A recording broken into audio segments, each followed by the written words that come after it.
Hey there! Ready to get unstuck in time with Kurt Vonnegut's Slaughterhouse-Five, that is. Always a good time for Vonnegut. Right. And you've sent over like a really interesting mix of stuff for us to dive into. Excerpts from Slaughterhouse-Five itself, and then its Wikipedia page, too. So, what's the deal? Prepping for a big exam? Revisiting an old favorite, maybe? Or are you just curious about this whole time-traveling optometrist thing? Whatever the reason. It seems we're diving into war, time travel, Oh, yeah. and maybe even a bit of existentialism today. Exactly.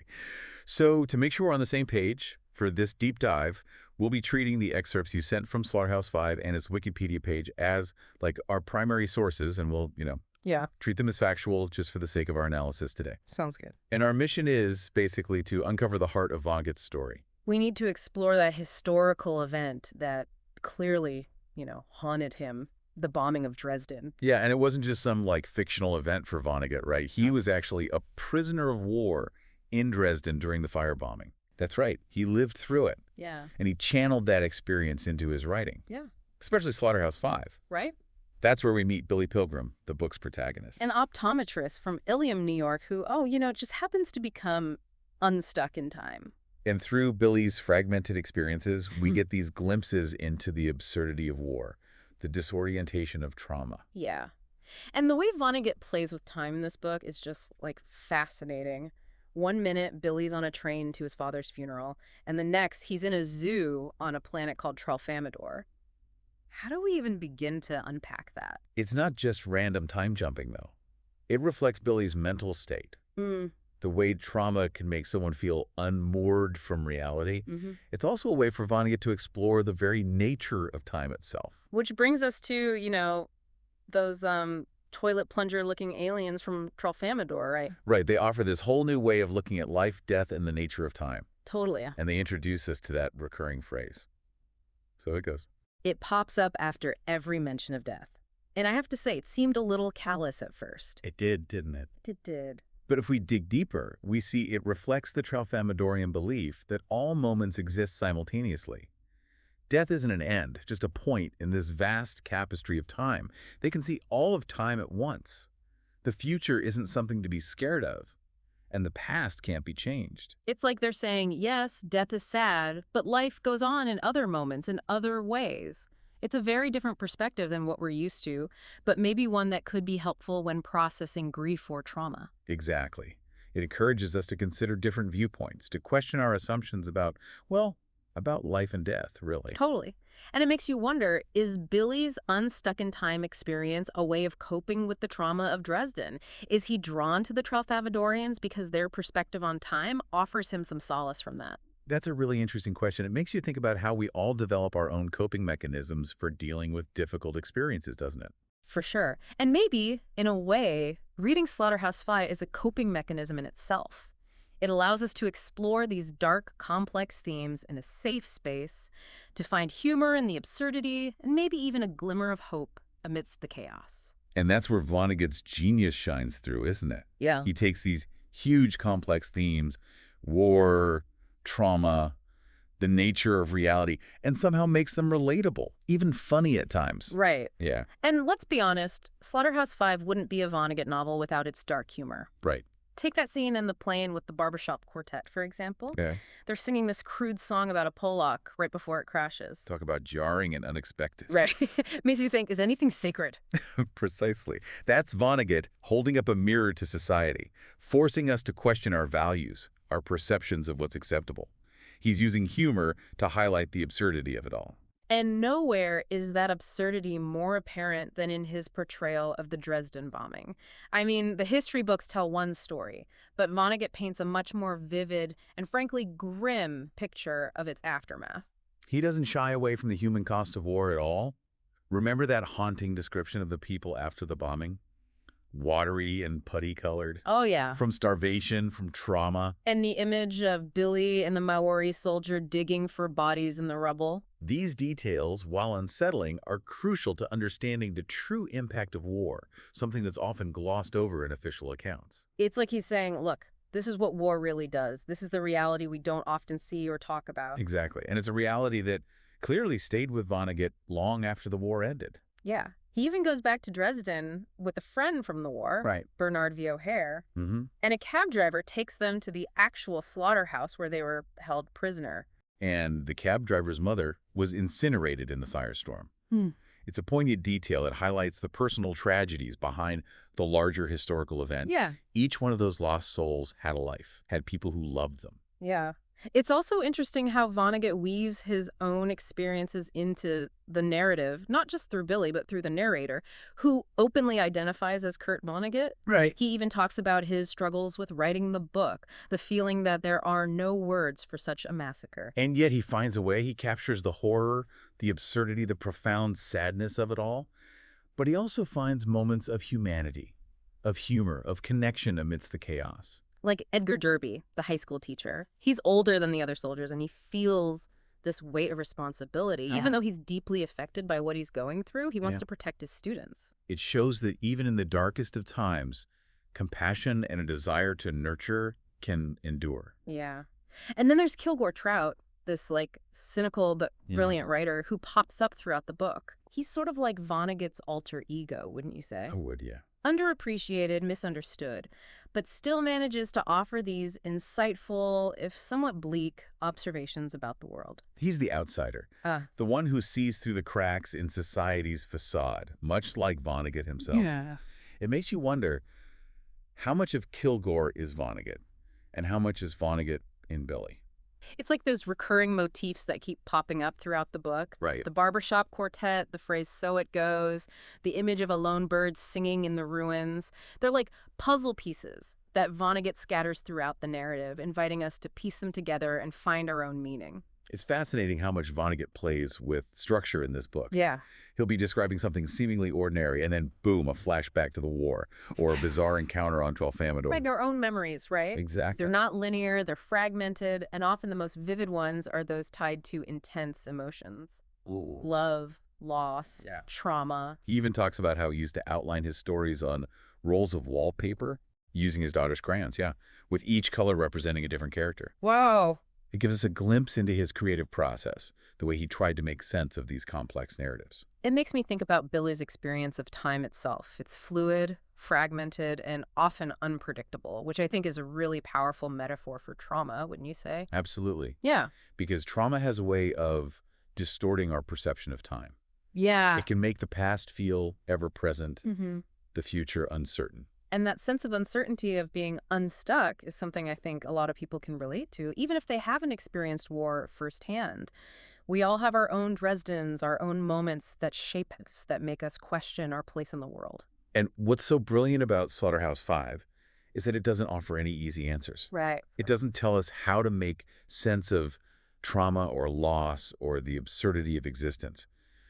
But it does give us a language for talking about it. Mm-hmm. A way to connect with others who have also known pain. It's like Vonnegut is saying, look, this is the human condition. It's messy, it's painful, it's often absurd, but we're in it together. Together. And sometimes laughter is the only way to keep from crying. That's right. It's true.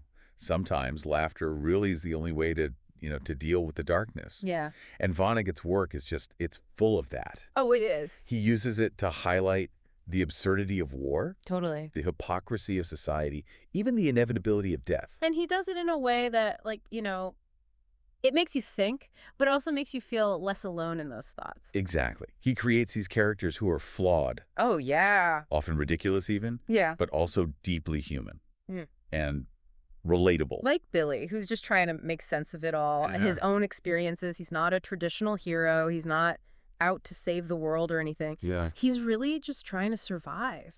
To find those moments of peace and connection amidst the chaos. He's an everyman. Yeah. Thrust into these extraordinary circumstances. Totally. And in many ways, aren't we all? That's true. I mean, we're all navigating our own personal wars, our own traumas, our own unique journeys through time. It makes you think about that question Billy asks the Tralfamadorians. What about free will?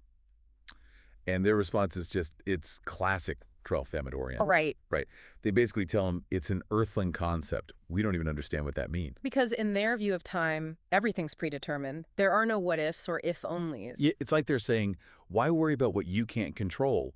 Just accept what is. Experience each moment as it comes. Which is a very Zen approach to life, in a way, but also kind of terrifying, right? Right. To think that we don't have any control over our own destinies. It's that push and pull between fate and free will that Vonnegut plays with so masterfully.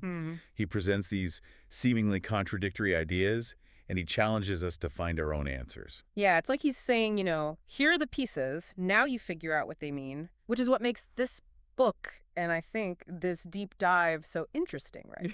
Definitely. It's not about finding all the answers, it's about asking the right questions. Exactly. It's about grappling with the big ideas. Yeah. The existential dilemmas that have haunted, humanity for centuries. Totally. Speaking of grappling with big ideas, you mentioned that you actually found some Kilgore Trout novels. I'd love to hear more about that. Oh, it was quite the experience. The titles alone. Yeah. Pure trout. Amazing. Like what? The Gutless Wonder. Oh, wow. And Maniacs in the Fourth Dimension. Amazing. It's like stepping right into Vonnegut's world. Exactly. And reading those novels, it added this whole other layer to my understanding of Slaughterhouse-Five. Interesting. It's like seeing the same themes and ideas from a different angle. Like having a conversation with Vonnegut, through his characters. Just like those recurring motifs we were talking about earlier, the ones that like pop up throughout the book. They're like echoes bouncing back and forth between Vonnegut's mind and the minds of his characters. And sometimes those echoes, they reveal the darkest parts of the human experience. Yeah. Like the horrors of war, the absurdity of violence, the fragility of life itself. But even in those dark places, Vonnegut still finds these like moments of humor. He does. Of beauty, of connection, like Billy's relationship with Elliot Rosewater. In the Veterans Hospital. Yeah.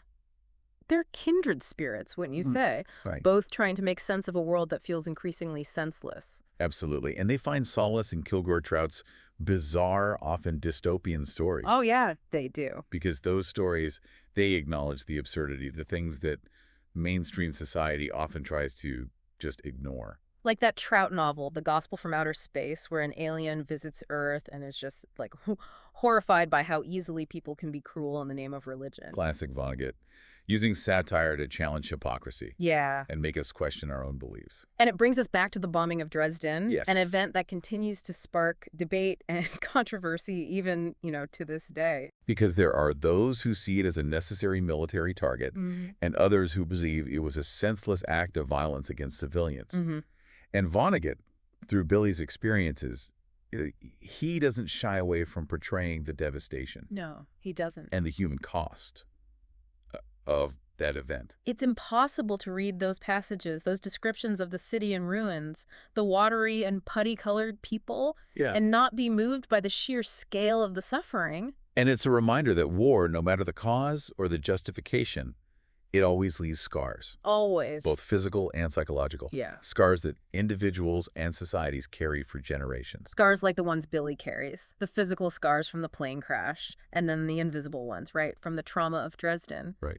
Those scars shape how he sees the world, how he experiences time, how he connects with other people. It's like he's perpetually caught between moments. Yeah. Between past and present and future.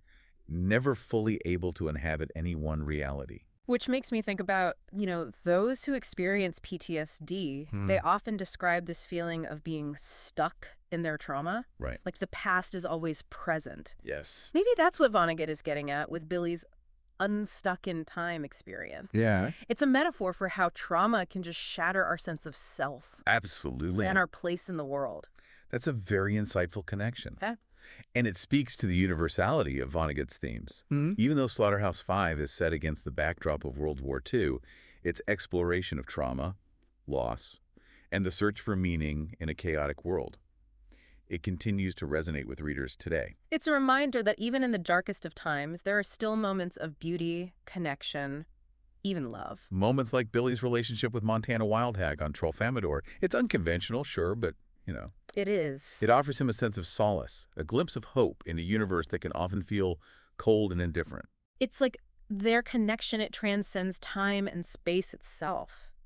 Which makes me think about how love, in all its forms, can be a powerful force for healing, for resilience. Absolutely. Even in the face of unimaginable loss. It's about finding those, Those glimmers of light in the Yeah. darkness, those moments that remind us of our shared humanity. It's about finding those moments of grace, those connections that remind us, we're not alone in the universe.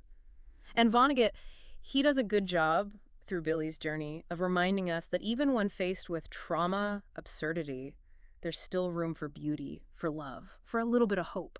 And he does it all through this incredibly inventive, like, genre-bending style. Yeah. It's science fiction, it's war story, it's satire, philosophical meditation, all rolled into one. It's kind of like it defies categorization. That's one of the reasons why it continues to resonate with readers today. I mean, Mhm. especially those who might not typically pick up a war novel. Yeah. It's so much more than that. Exactly. It's a book that, like I said, it defies categorization. It's about the human condition. It's about how we make sense of our experiences, the stories we tell ourselves to survive. Totally. And it's about time, of course, Right. which brings us right back to Billy's, unstuck experience. Do you think it's a way of coping with trauma? Or is it like something more than that? It's interesting, isn't it? It really is. On the one hand, it's clearly a symptom of his trauma. Yeah. He's disoriented, disconnected from reality, jumping between moments in his life. It's like his mind is trying to piece together this like fractured reality. Exactly. But then on the other hand, his time traveling also allows him to kind of access a different perspective, Yes. a Tralfamadorian view of time, Mhm. where everything is happening simultaneously. Where death isn't an end, just a moment in time. Yeah. And maybe that's what allows Billy to function, Yeah. to survive. To cope. By embracing a view of time where everything is happening at once, he can detach himself from the linear progression of trauma and loss. He can revisit happier memories, connect with loved ones who are gone, even find solace in the vastness of the universe. And in a way, isn't that what we all do, to some extent? It's true. We create our own narratives, our own ways of understanding time and memory to cope with the challenges of being human. I love that. We're all time travelers in our own way. We are. We carry our pasts with us, we dream of the future, Mhm. and, we try to find moments of peace and connection in the present. And sometimes those moments of connection, they come from unexpected places. Like Billy's encounters with Kilgore Trout's writing. Mm-hmm. Trout's books, they become a kind of lifeline for Billy, don't they? They do. They offer him a different perspective on reality, a way to see the absurdity Yeah. and the beauty of it all. And they connect him to other people who are also searching for meaning, for connection, for a little bit of hope in a world that, oftentimes just feels hopeless. I think that's what makes Vonnegut such a masterful storyteller. He creates these characters who are flawed and oftentimes ridiculous, but we can't help but empathize with them because we see ourselves in their struggles. We see our own longing for connection, our own attempts to, make sense of a world that often feels completely senseless. And maybe, just maybe, by reading about those struggles, by laughing at the absurdity of it all, Yeah. we find a way to feel a little less alone in our own. Exactly. And that's the beauty of a deep dive like this, wouldn't you say? Absolutely. It's not just about, analyzing a book. It's about connecting with the human experience, the shared themes that, resonate across time and cultures. It's about asking the big questions, grappling with the complexities of life, and hopefully finding a little bit of hope in the process. Because even though Slaughterhouse-Five is a book about war, trauma, the, absurdity of existence, it's ultimately a story about resilience, about the enduring power of the human spirit. It's a reminder that even in the darkest of times, we can find moments of beauty, connection, and love. And that sometimes laughter is the best medicine. So it goes. Well, that's our deep dive on Slaughterhouse-Five.